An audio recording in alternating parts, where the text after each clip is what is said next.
साल 1951, तारीख 1 मार्च, बिहार के पटना जिले का एक छोटा सा गांव बख्तियारपुर। यहाँ एक साधारण परिवार में एक बालक का जन्म होता है, जिसके पिता कविराज राम लखन सिंह एक स्वतंत्रता सेनानी और वैद्य थे। पिता चाहते थे कि बेटा पढ़ लिखकर नाम कमाए। बेटा पढ़ा भी, इंजीनियर भी बना, लेकिन किस्मत ने उसके लिए नक्शों की जगह बिहार की तकदीर बदलना लिखा था। आज भारत की राजनीति में उन्हें चाणक्य कहा जाता है, लेकिन क्या आप जानते हैं कि इस चाणक्य ने हार का स्वाद कितनी बार चखा? नमस्कार, हम बात करें बिहार के सीएम नीतीश कुमार की।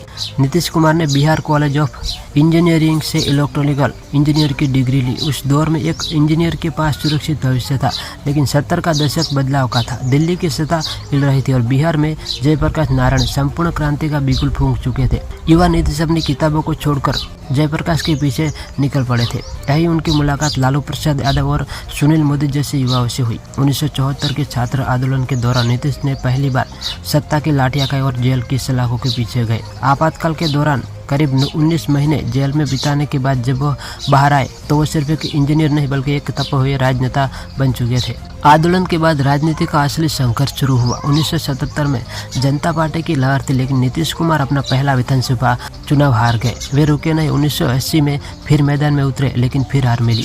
लगातार 2 हार किसी भी व्यक्ति का मनोबल तोड़ सकती थी।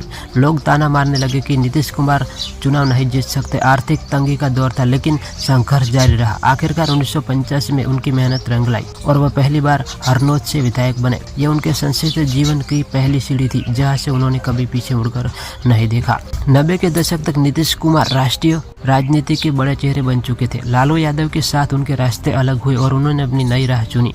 अटल बिहारी वाजपेयी के दौर में नीतीश कुमार ने केंद्र में रेल मंत्री, कृषि मंत्री और भूतल परिवहन मंत्री के रूप में काम किया। रेल मंत्री के तौर पर उन्होंने इंटरनेट टिकट बुकिंग और तत्काल जैसी सुविधाएं शुरू की, जिसने भारतीय रेलवे की शक्ल बदल दी। लेकिन उनका मन हमेशा बिहार की गलियों में अटका रहता था। वे जानते थे कि दिल्ली में बैठकर बिहार का भला नहीं हो सकता, उन्हें पटना की कमान संभालनी होगी। फिर साल 2005 में बिहार के इतिहास में एक मील का पत्थर साबित हुआ।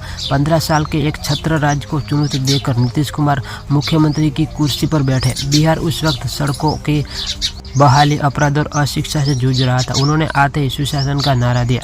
अपराधियों पर नकेश कसी गई, लड़कियों को साइकिल बांटी गई ताकि वो स्कूल जा सके, घर घर बिजली पहुंचाए। उनकी साइकिल योजना की चर्चा तो विदेशों तक हुई। लोग उन्हें अब नीतीश ने बल्कि सुशासन बाबू कहने लगे थे। नीतीश कुमार के राजनीतिक सफर में कई बार उतार चढ़ाव आए, गठबंधन बदले, लेकिन बिहार की सत्ता के केंद्र में हमेशा वे रहे। आज वे भारत के इतिहास में सबसे ज्यादा बार मुख्यमंत्री पद की शपथ लेने वाले नेताओं में शुमार है। उनकी कहानी हमें सिखाती है कि राजनीति सिर्फ पावर का खेल नहीं, बल्कि धैर्य और सही समय का इंतजार है। एक साधारण इंजीनियर से सुशासन बाबू बनने का सफर बिहार की बदलती तस्वीर की गवाही देता है।